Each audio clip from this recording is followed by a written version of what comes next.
नमस्कार, स्वागत है एक बार फिर। आप देख रहे हैं प्राइम उत्तर प्रदेश। मैं हूं आपके साथ अदिति। प्रधानमंत्री नरेंद्र मोदी 22 मई को राजस्थान के दौरे पर जाएंगे। पीएम मोदी अपने राजस्थान दौरे पर बीकानेर जाएंगे और सुबह करीब 11 बजे देशनोक के करणी माता मंदिर में दर्शन करेंगे।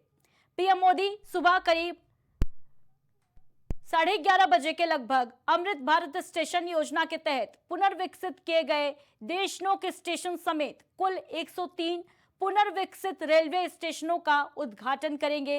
इसके साथ ही बीकानेर और मुंबई के बीच शुरू की जा रही नई एक्सप्रेस ट्रेन को हरी झंडी दिखाकर रवाना करेंगे।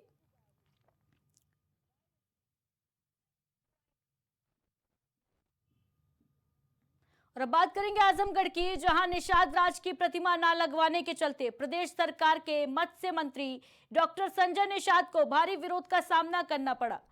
जब वो एक कार्यक्रम को संबोधित कर रहे थे, इस दौरान उनको काला झंडा दिखाया गया। इससे कार्यक्रम में अफरा तफरी का माहौल बन गया। इस दौरान पुलिस ने 5 युवाओं को हिरासत में लिया है। आजमगढ़ के नेहरू हॉल सभागार में मत्स्य उत्पादकता बढ़ाने के लिए मंडलीय संगोष्ठी का आयोजन किया गया था। इस आयोजन में शामिल होने कैबिनेट मंत्री डॉक्टर संजय निषाद पहुंचे थे, मत्स्य पालकों को संबोधित कर रहे थे और इसी दौरान कार्यक्रम में पहुंचे मंत्री पर डॉक्टर संजय निषाद पर वादा खिलाफी का आरोप लगाकर नारेबाजी शुरू कर दी गई। यही नहीं, मंत्री को काला झंडा भी दिखाया गया।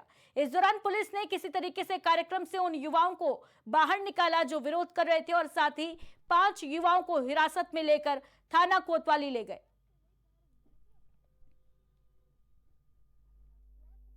इनके सारे अधिकार छीन लिया, शिक्षा छीन लिया।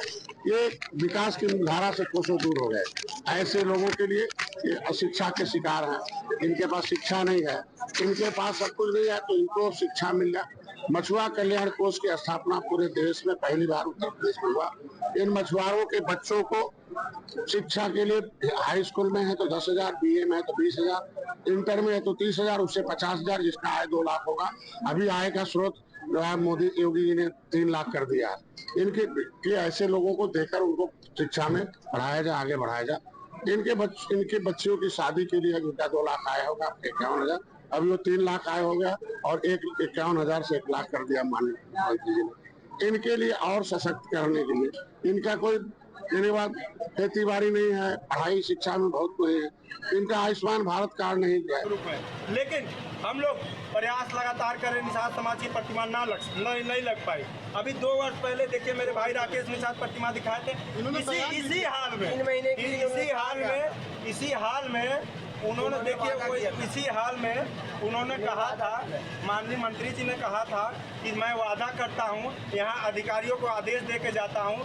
तीन मंत्री थी। देखिए मोबाइल में ये वीडियो में दिखा रहा हूं, 3 मंत्री जी थे यहाँ पे थे और लगातार हम लोगों ने प्रयास किया लेकिन प्रतिमा नहीं लगी। आज मैं दिखा रहा हूँ कि मैं सारा सिस्टम मंत्री जी ने जो कहा था सब लगाने के लिए मैंने सारा आदेश लिखा दिया। यहाँ आदेश होने के बाद भीम आर्मी भारत एकता मिशन के संस्थापक और आजाद समाज पार्टी के राष्ट्रीय अध्यक्ष नगीना से सांसद चंद्रशेखर आजाद ने मंगलवार को मेरठ के मवाना में हुंकार भरी। यहां एक जनसभा को संबोधित करते हुए उन्होंने कहा, 2027 में 15 साल के सूखे को प्रदेश से खत्म कर दो। जूनियर हाई स्कूल के पास मैदान में आयोजित संविधान बचाओ सम्मेलन, स्वागत एवं कार्यकर्ता सम्मेलन में भारी भीड़ को देखकर उन्होंने कहा कि जो जनसैलाब मेरे साथ है, मैं अपने खून का आखिरी कतरा भी देकर समाज के इस कर्ज को चुकाऊंगा। चंद्रशेखर ने कहा कि मेरठ को क्रांति की धरती कहा जाता है, इसलिए उन्होंने यहीं से बदलाव की शुरुआत करने का फैसला किया है। 2027 में